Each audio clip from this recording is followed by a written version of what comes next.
Assalamualaikum teman-teman semuanya, kembali lagi bersama kami di Berbagi Ilmu. Ya, kesempatan kali ini kita akan membahas tentang materi filsafat ilmu yang berjudul Strategi Pengembangan Keilmuan Islam di Indonesia. Kami dari kelompok 12 yang beratasnamakan Habli Rahman, Zuldedi Chan, Boyla Sater, di mana dosen pembimbing kami yaitu Bapak Ridho Putra MAG. Masuk kepada bab 1 yaitu pendahuluan latar belakang.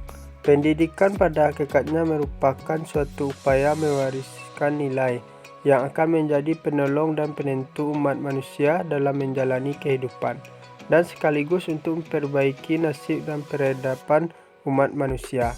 Tanpa pendidikan, maka diyakini bahwa manusia sekarang tidak berbeda dengan generasi manusia masa lampau yang dibandingkan dengan manusia sekarang. Telah sangat tertinggal baik kualitas kehidupan maupun proses-proses pembedayaannya. Secara ekstrim bahkan dapat dikatakan bahwa maju mundurnya atau baik buruknya peradaban suatu masyarakat, suatu bangsa akan ditentukan oleh bagaimana pendidikan yang dijalani oleh masyarakat tersebut. Selanjutnya, rumusan masalah. Dari latar belakang di atas dapat ditarik rumusan masalah sebagai berikut. Yang pertama, apa pengertian dari ilmu keislaman? Yang kedua, kapan awal berkembangan studi Islam? Selanjutnya, tujuan masalah. Yang pertama, mengetahui pengertian ilmu keislaman. Yang kedua, mengetahui kapan awal perkembangan studi Islam. Masuk pada bab 2 yaitu pembahasan. Poin yang A, pengertian ilmu keislaman. Ilmu keislaman adalah segala sesuatu yang bertalian dengan agama Islam. Pada awalnya, ilmu-ilmu Islam berkembang dalam bidang qiraah, tafsir, dan hadis. Kemudian menyusul dengan ilmu fikih. Ilmu ini bertambah dan berkembang sesuai dengan evolusi kemajuan masyarakat. Pendidikan Islam secara etimologis, pendidikan diterjemahkan ke dalam bahasa Arab, yaitu tarbiyah, dengan kata kerjanya robba, yang berarti mengasuh, mendidik, memelihara. Poin yang B, awal perkembangan studi Islam. Ilmu keislaman pada zaman awalnya dilaksanakan di masjid-masjid. Mahmud Yunus menjelaskan bahwa pusat studi Islam klasik adalah di Makkah dan Madinah, Basrah dan Kufah, Damaskus dan Palestina, dan Fistad. Studi Islam sekarang ini berkembang hampir di seluruh negara, baik di dunia Islam maupun bukan negara Islam. Di dunia Islam terdapat pusat studi seperti Universitas Al-Azhar di Mesir dan Universitas Ummul Qura di Arab Saudi. Poin yang C, ilmu keislaman di Indonesia. Pada awal perkembangannya Islam di Indonesia, pendidikan Islam di Indonesia dilaksanakan secara informal. Agama Islam datang ke Indonesia dibawa oleh para pedagang Muslim. Dalam operasionalisnya, mereka melakukan pendidikan dan penyebaran agama Islam dengan perbuatan, dengan contoh dan suri tauladan. Pada waktu itu, para pendakwah Islam melaksanakan penyiaran agama Islam kapan saja, di mana saja, dan kepada siapa saja yang ditemui oleh mereka. Masuk pada poin yang D, pengertian strategi ilmu keislaman. Secara umum, strategi mempunyai pengertian suatu garis besar haluan untuk bertindak dalam usaha mencapai sasaran yang telah ditentukan. Jika dihubungkan dengan belajar mengajar, strategi bisa diartikan sebagai pola-pola umum kegiatan guru anak didik dalam perwujudan kegiatan belajar mengajar untuk mencapai tujuan yang telah digariskan.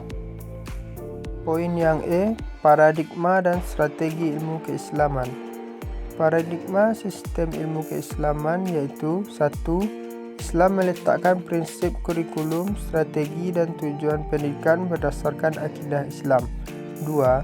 Pendidikan harus diarahkan pada pengembangan keimanan, sehingga melahirkan amal saleh dan ilmu yang bermanfaat. 3. Pendidikan ditujukan dalam kaitan untuk membangkitkan dan mengarahkan potensi-potensi baik yang ada pada diri setiap manusia selaras dengan fitrah manusia dan meminimalisir aspek yang buruknya. 4. Keteladanan merupakan bagian yang tidak terpisahkan dalam suatu proses pendidikan. Dengan demikian, sentral keteladanan yang harus diikuti adalah Rasulullah SAW. Poin yang terakhir yaitu strategi ilmu keislaman di Indonesia. Strategi ilmu keislaman di Indonesia dalam menghadapi tantangan modernisasi berkat kemajuan iptek itu mencangkup ruang lingkup sebagai berikut. Yang pertama, motivasi kreativitas anak didik ke arah pengembangan iptek itu sendiri, di mana nilai-nilai Islam menjadi acuannya.